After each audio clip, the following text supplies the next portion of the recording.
인생은 문제의 연속이죠. 다양한 문제를 많이 직면하게 되는 것이 우리 인생입니다. 문제를 풀어가는 사람이 있고 문제를 만들어가는 사람이 있죠. 문제가 아니죠. 문제를 잘 풀어간다면 문제를 풀어주는 것처럼 재밌는 게 없죠. 하나님 문제 속에 해결의 책에 씨앗을 담아 주셨습니다. 이스라엘 백성이 홍해바다를 건널 때 큰 문제였죠.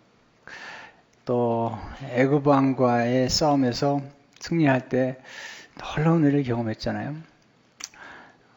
그들이 홍해바다를 건너면서 찬양하고 춤추고 그랬는데 딱 3일 만에 또 어려운 문제에 직면하게 되죠. 오늘 본문은 그 수르 광야에서 경험했던 난관, 마라의 쓴물이 어떻게 단물이 되는지를 보여주는 말씀이죠. 15장 22절 23절을 보게 되면 모세가 홍해에서 이스라엘을 인도하며 그들이 나와서 수르 광야로 들어가서 거기서 사흘 길을 걸었으나 물을 얻지 못하고 마라에 이르렀더니 그곳 물이 써서 마시지 못하겠으므로 그 이름을 마라라 하였더라. 이제 직면한 문제는 이제 물이 없었는데 물을 결국은 만났는데 그 물이 쓰다. 그래서 이름을 마라라 라고 지은 것입니다. 모세가 또 난관을 만났죠. 이스라엘 백성들이 원망하죠. 어떻게 풀어갑니까? 24절 25절을 보게 되면 백성이 모세에게 원망을 이르되 우리가 무엇을 마실까 하며 모세가 여호와께 부르짖었더니 여호와께서 그에게 한 나무를 가리키시니 그 물에 던지니 물이 달게 되었더라. 거기서 여호와께서 그들을 위하여 법도와 율례를 정하시고 그들을 시험하실세. 지금 그들이 광야길을 걸어가는 거잖아요. 하나님이 이스라엘 백성들을 출애굽하셨다면 좀 쉬운 길로 평탄한 길로 인도하면 좋겠는데 왜 광야길로 인도하시는 걸까요? 왜 난관을 자꾸 만나면서 그 난관을 돌파하고 극복하게 하시는 걸까요? 첫 번째 교훈은 하나님 난관을 통해서 우리를 성숙케 하신다는 겁니다. 오늘 보면 22절을 보게 되면 모세가 홍해에서 이스라엘을 인도하며 그들이 나와서 수르 광야로 들어가서 거기서 사흘 길을 걸었으나 물을 얻지 못하고 하나님께서 모세를 통해서 이스라엘 민족을 인도하는 것이 수르 광야였습니다. 왜 하나님은 이렇게 수르 광야로 인도하시는 걸까요? 하나님은 우리가 편안하기보다 성숙하게 원하시죠. 우리가 편안한 컴포트 존이라고 그러는데 거기서 가지고는 우리가 성숙할 수가 없는 거죠. 하나님 우리를 편안한 데서 끄집어내서 광야를 통과하게 하시는 것이죠. 우리가 광야를 통과할 때 하나님의 관심은 우리가 얼마나 빨리 광야를 통과하느냐에 있지 않습니다. 어떻게 통과하며 그리고 광야를 통해서 무엇을 배우는지 어떻게 변화하고 성숙하는지에 관심이 있죠. 우리는 문제가 생기면 문제를 빨리 풀려고 하잖아요. 하나님의 관심은 우리가 문제를 얼마나 쉽게 빨리 푸느냐에 관심이 있지 않고요. 문제를 통해서 어떻게 성장하는지, 어떻게 성숙하는지 거기에 하나님의 관심이 있는 것입니다. 사실 이스라엘 민족들을 광야를 인도하셨는데 광야는 보통 우리 서양 사람들은 광야를 버려진 땅이라고 하죠. 근데 하나님은 광야에서 이스라엘 민족을 완전히 개조시키시고 이스라엘 민족을 위대하게 만들고 이스라엘 민족들에게 꿈과 환상을 주시는 것이 광야입니다. 하나님은 광야에서 말씀을 주시잖아요. 민수기 1장 1절에 보니까 이스라엘 자손이 애굽 땅에서 나온 후 둘째 달 첫째 날에 여호와께서 시내 광야에서 광야 해막에서 모세에게 말씀하여 이르시되 하나님의 말씀이 시내 광야에서 임했다는 거죠. 하나님은 광야에서 자기 백성을 부르시고 호위하시고 또 보호하시고 지키신다는 거죠. 신명기 32장 10절을 보게 되면 여호와께서 그를 황무지에서 짐승이 부르짖는 광야에서 만나시고 호위하시며 보호하시며 자기 눈동자같이 지키셨도다. 왜 광야에서 이렇게 하신 걸까요? 서양 사람들은 광야를 버려진 땅이라고 말하지만 이스라엘 민족들은 광야가 버려진 땅이 아닙니다. 이 광야라는 히브리 단어가 미드바르인데 이 미드바르는 굉장히 중요한 그 함축적인 의미를 포함하고 있는 것입니다.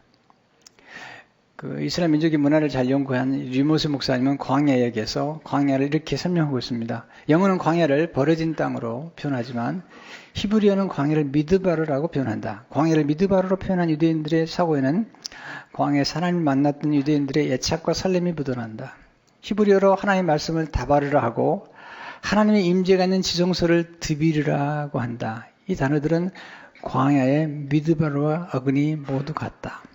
서양에서는 버려진 땅인 광야가 유대인들에게는 하나님 임재가 있는 지성소와 같은 개념으로 인식되는 것이다.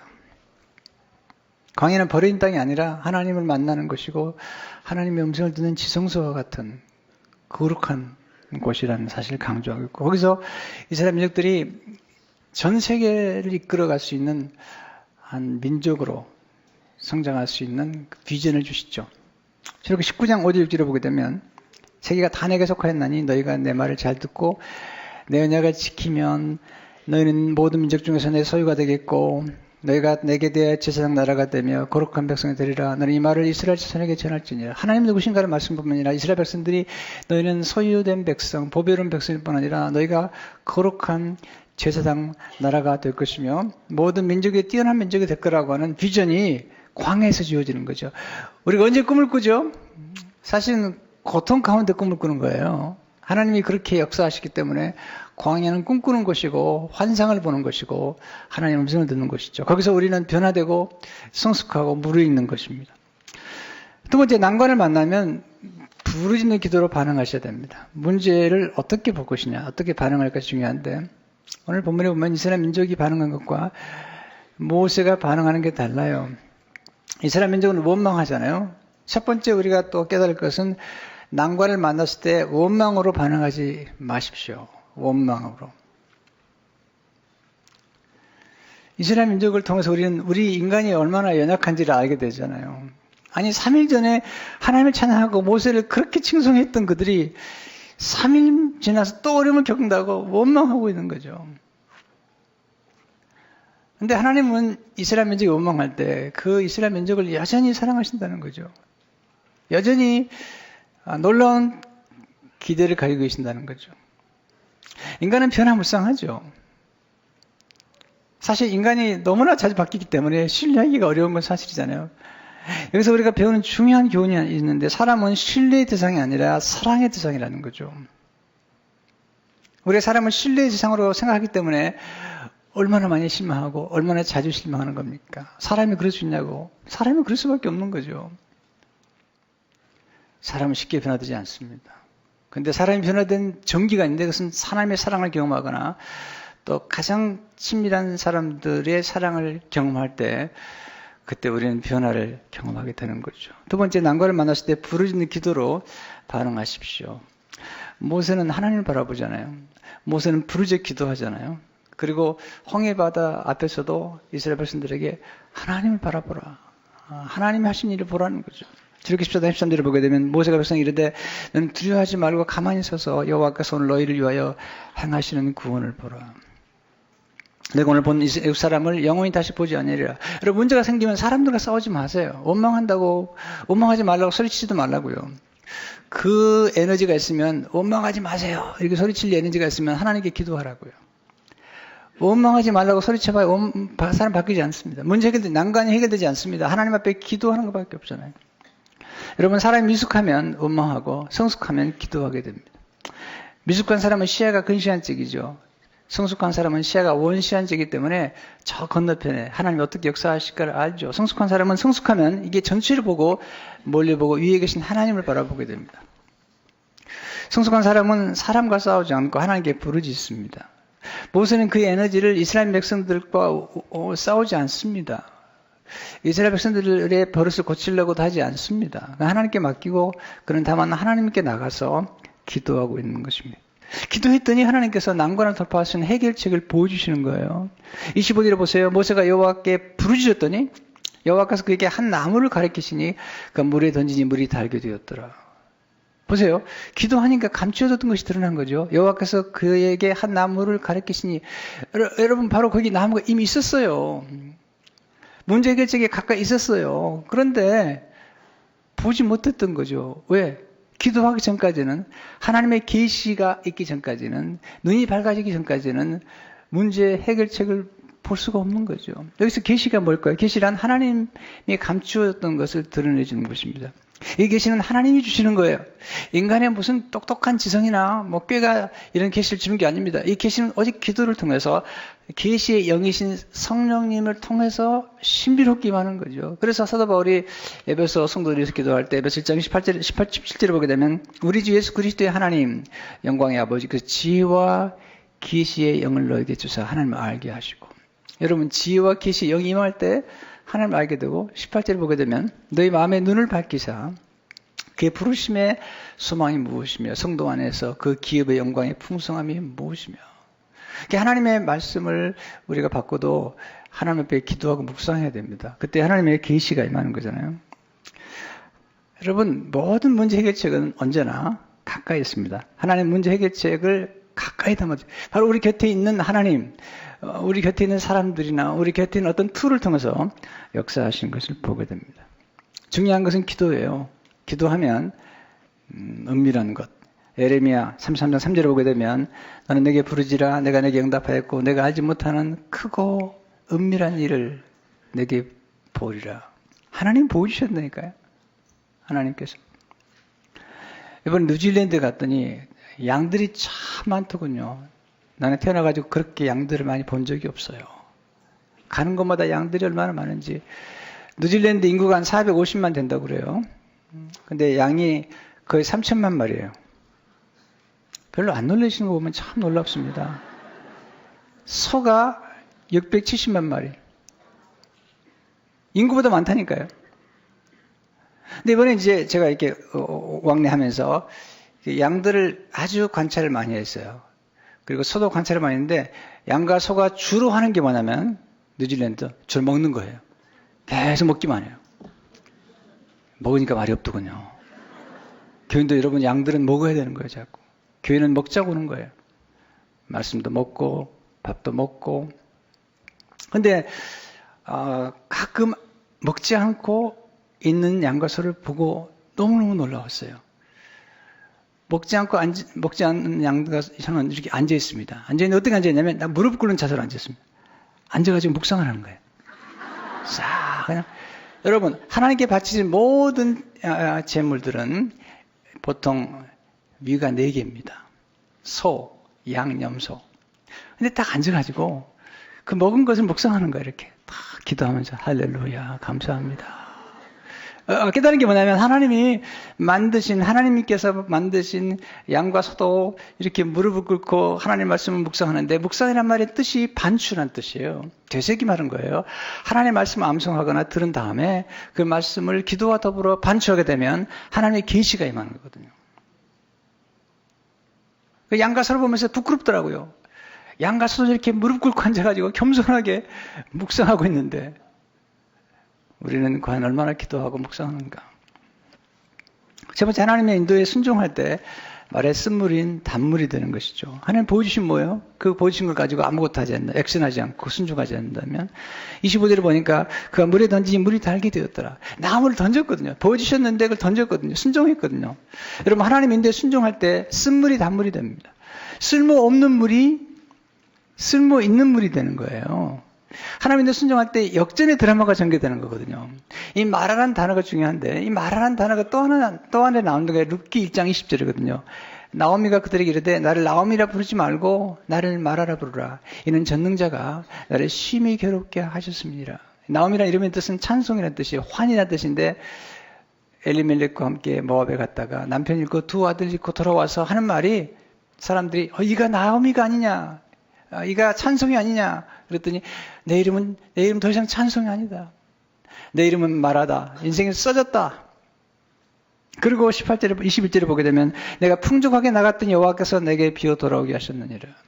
여호와께서 나를 징벌하셨고 전능자가 나를 괴롭게 하셨거늘 너희가 어찌 나를 나옴이라 부르냐 하니라. 하나님이 전능자가 자기가 괴롭혔다는 거예요. 사실 오해하고 있는 거죠. 베들레헴 떡집을 떠나면 안 되는데, 떡집 같은 교회를 떠나면 안 되는데 떠났다가 그냥 낭패를 본 거죠. 근데 나오미가 참 믿음이 좋은 여인입니다. 하나님의 이름을 알고 있습니다. 전능자, 샤다이, 엘샤다이, 전능하신 하나님. 그 하나님을 부르고 있는 거예요. 그 이름을 불렀더니 인생이 역전이 되면서 사장에 가게 되면 놀라운 역전을 경험하는데 그의 며느리 룻이 보아스를 만나면서 아이를 낳게 되는데 그때 다시 그의 이름이 회복이 됩니다. 마라에서 나오미를 회복이 되는데 그 이름의 뜻은 찬송인데 그때 하나님을 찬송하면서 여인들이 노래하는데 룻기 4장 14절 15절 보니까 여인들이 나오미에게 이르되 찬송할지로다 여호와께서 오늘 내게 기름 부을 자가 없게 하지 아니하셨도다. 이 아이의 이름이 이스라엘 중에 유명하게 되기를 원하노라. 이는 내 생명의 회복자이며 회복자야. 회복했잖아요. 마라에서 나오미로 내 눈의 봉양자라 곧 너를 사랑하며 일곱 아들보다 귀한 내 며느리가 낳은 자로다 하니라. 여러분 하나님 문제에 개입하시면 놀라운 일이 벌어집니다. 사람이 할 수 없는 걸 하시는 분은 하나님이세요. 하나님은 사람이 할 수 없는 것, 사람의 머리와 꾀로 하지 못하는 것 하나님이 하신다니까요. 우리 사람을 너무 두려워하죠. 또 사람을 너무 의지하기도 하잖아요. 아닙니다. 하나님께로 돌아가야 되죠. 하나님께 기도하고 하나님의 인도에 순종하면 반드시 역전됩니다. 놀라운 일들을 많이 경험하게 됩니다. 마지막으로 하나님 난관을 돌파한 후에 풍성한 축복을 더해 주시는 거죠. 여러분 하나님이 난관을 돌파한 다음에 반드시 예비하신 게 있는데 오늘 본문에 보면 두 가지를 예비하시는데 출애굽기 15장 25절 20절을 보게 되면 모세가 여호와께 부르짖더니 여호와께서 그에게 한 나무를 가르치시니 그가 물에 던지니 물이 달게 되었더라. 거기서 여호와께서 그들을 위하여 법도와 율례를 정하시고 그들을 시험하실세 이르시되 너희가 너희 하나님 나 여호와의 말을 들어 순종하고 내가 보기에 의를 행하며 내 계명에 귀를 기울이며 내 모든 규례를 지키면 내가 애굽 사람에게 내린 모든 질병 중 하나도 너에게 내리지 아니하리니 나는 너희를 치료하는 여호와임이니라. 두 가지를 주세요. 축복으로. 첫째 축복은 뭐냐면 말씀을 통해 축복하시는 거죠. 법도와 율례를 주신 거잖아요. 하나님께서 우리에게 주신 약속의 말씀이 있는 거죠. 그리고 축복의 말씀이 있는 거죠. 하나님의 말씀을 선물로 받은 거죠. 신명기 15장 4절에 보면 이 말씀 이렇게 얘기하고 있습니다. 내가 만일 내 하나님 여호와의 명을 말씀만 듣고 내가 오늘날 내게 내리는 그 명령을 다 지켜야 하면 내 하나님 여호와께서 내게 기업으로 주신 땅에서 내가 반드시 복을 받으리니 반드시 복을 받으리 너희 중에 가난한 자가 없으리라. 내 하나님 여호와께서 내게 허락하신 대로 내게 복을 주시리니 내가 여러 나라에 꾸어질지라도 너는 꾸지 아니하겠고 내가 여러 나라를 통치할지라도 너는 통치를 당하지 아니하리라. 하나님 도와주시면 놀라운 일이 변화되는 거죠. 여러분 고난을 지난 다음에 또 중요한 거예요. 여러분 고난이 사람을 변화시키는 게 아니에요. 고난이 사람을 훌륭하게 만드는 게 아니에요. 저는 고난 때문에 더 거칠어지고 더 성격이 못돼지고 더 인생에 비난을 하고 절망 속에 사는 사람 많이 봤습니다. 고난 때문에 무너져 내린 사람도 수없이 봤습니다.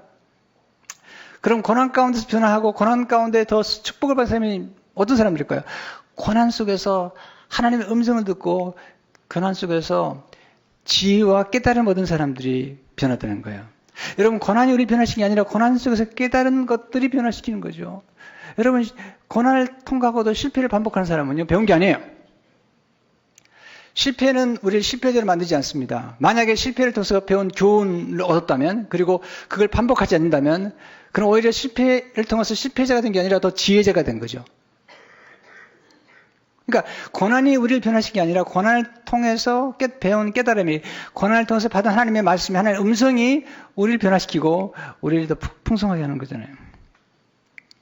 중요한 것은 고난을 통해 축복을 받은 음성들을 마음에 간직하고 또 다른 사람에게 나눠주는 거죠. 고난을 낭비하는 것처럼 어리석은 게 없습니다. 실패를 경험하고도 배우지 못했다면 그 실패는 낭비하고 있는 거잖아요. 실패가 없는 사람이 어디 있어요? 인생에 살면서 고난이 없는 사람이 어디 있어요?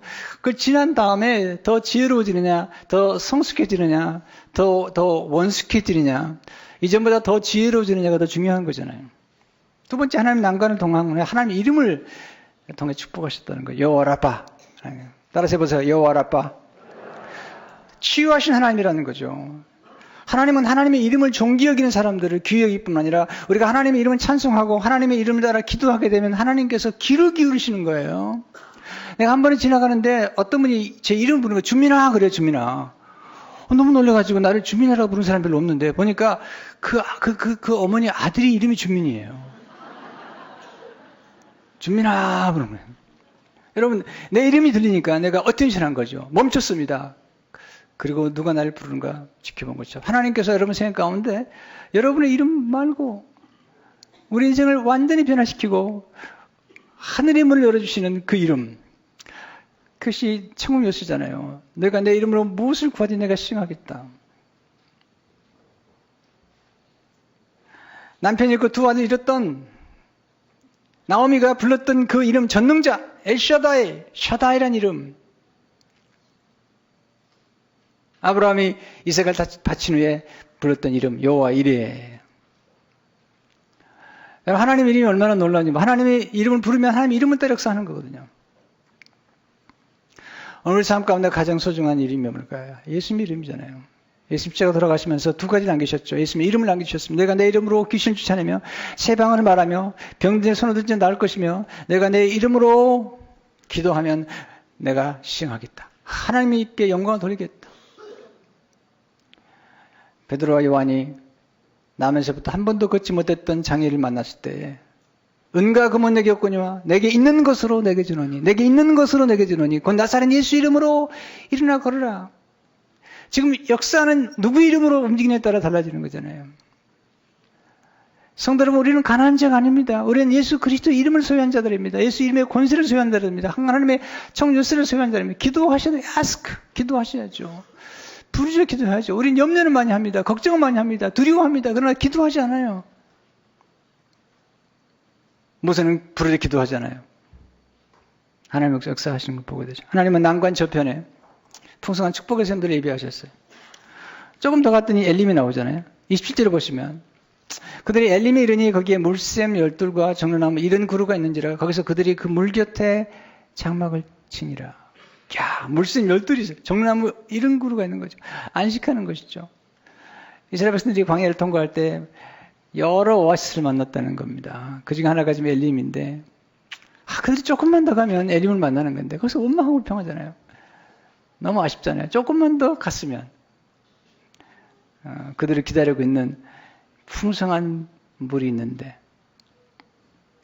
근데 왜 그런데 수르광야를 통과하게 하실까요? 하나님은 이 모든 과정 통과하게 하시면서 우리로 하여금 교훈을 얻게 하시고 또 지혜를 얻게 하시는 것을 보게 되잖아요. 여기서 우리가 배우는 교훈이 뭘까요? 인생에서 오아시스가 중요하다는 거죠. 우리 인생은 광야길입니다. 네, 피할 수 없습니다. 문제 뒤에 또 문제가 있고요. 또 산 넘어 산이 있는 거죠. 근데 문제를 잘 풀어나가고 또 이 오아시스를 잘 선용하게 되면 우리 놀라운 역사를 경험하게 되는 거거든요. 리모스 목사님 순책에 보니까 이 오아시스를 이렇게 기록했더라고요. 우리는 지금 인생의 광야를 지나고 있다. 광야를 건너는 일에만 몰두하다가 오아시스를 지나쳐서는 안 된다. 광야는 계속 이어진다. 서두른다고 해서 빨리 지날 수 있는 것이 아니다. 오아시스를 더 많이 들르는 사람이 오아시스에 더 오래 머무는 사람이 더 빨리 광야를 통과할 수 있다. 여러분 광야길은 거칠어요. 가려면 에너지가 필요한 거죠. 쉬어야 됩니다. 주일날 와서 하나님께 예배 드리는 게 쉬는 거예요. 하나님을 바라보면 하나님으로부터 예배를 드리면서 재충전을 받는 거죠. 우리가 면도기서 보면요. 이 면도기가 이제 그 충전할 때가 되면은 그냥 두면 충전하는 게 아니잖아요. 그냥 두면. 근데 이 플러그를 꼽아놓으면 쉬면서도 충전하는 거예요. 와서 우리가 그냥 쉬어서는 안 됩니다. 하나님께 예배하게 되면 예배하면서 우리 영혼이 하나님의 생명의 능력과 공급이 되면서 놀라운 재충전을 경험하게 되는 거거든요. 지금 한국 사회의 문제는 뭔지 아세요? 폭력입니다. 폭력. 네. 분노. 이게 어디서 오는 걸까요? 최근에 제가 워터 브루그만이라는 분이 쓴 책 가운데 안식은 저항이다. 그런 책을 제가 읽었는데 거기 보면 하나님 왜 안식하게 하시는 걸까? 왜 40년 동안 광야에서 오아시스를 통과하면서 또 뿐만 아니라 그들이 안식하는 법을 배우게 하셨을까요?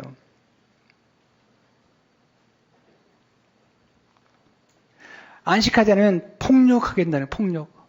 왜냐하면 사람이 지치고 짜증이 나면 그 다음에 거칠어진다는 거예요. 분노에 차기 때문에. 그래서 폭력을 행하고 폭언을 행한다는 거거든요. 사람이 짜증나면은 막 말도 함부로 하고 행동도 함부로 하게 되잖아요.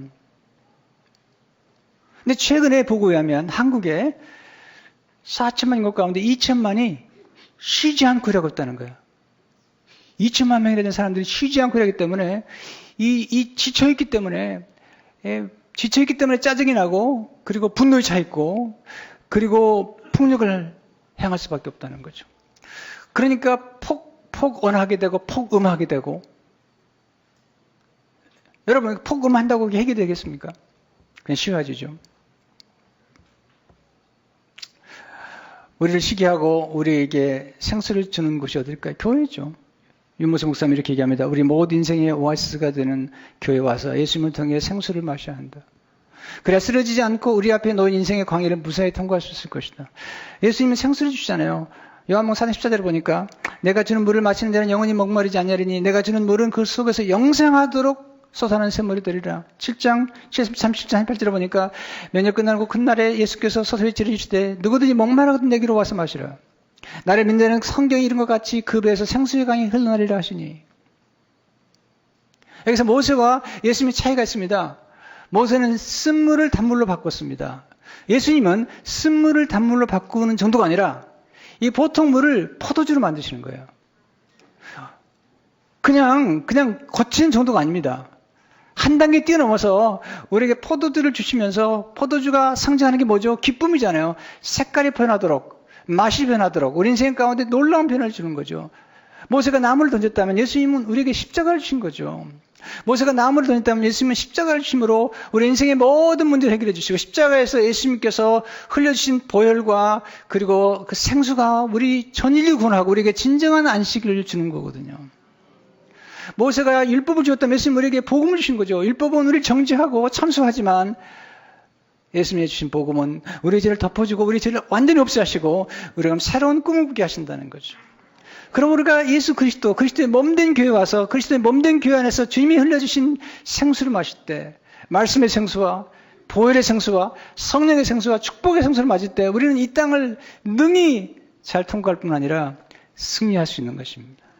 예수님 바라보면서 늘 교회에서 또 주님께 가까이에서 생수를 경험하는 가운데 난간을 돌파하는 정도가 아니라 쓴물이 단물이 되는 정도가 아니라 포도주와 같이 맛을 내고 기쁨을 만들어내는 여러분 생활 되시길 주의 이름으로 축원합니다.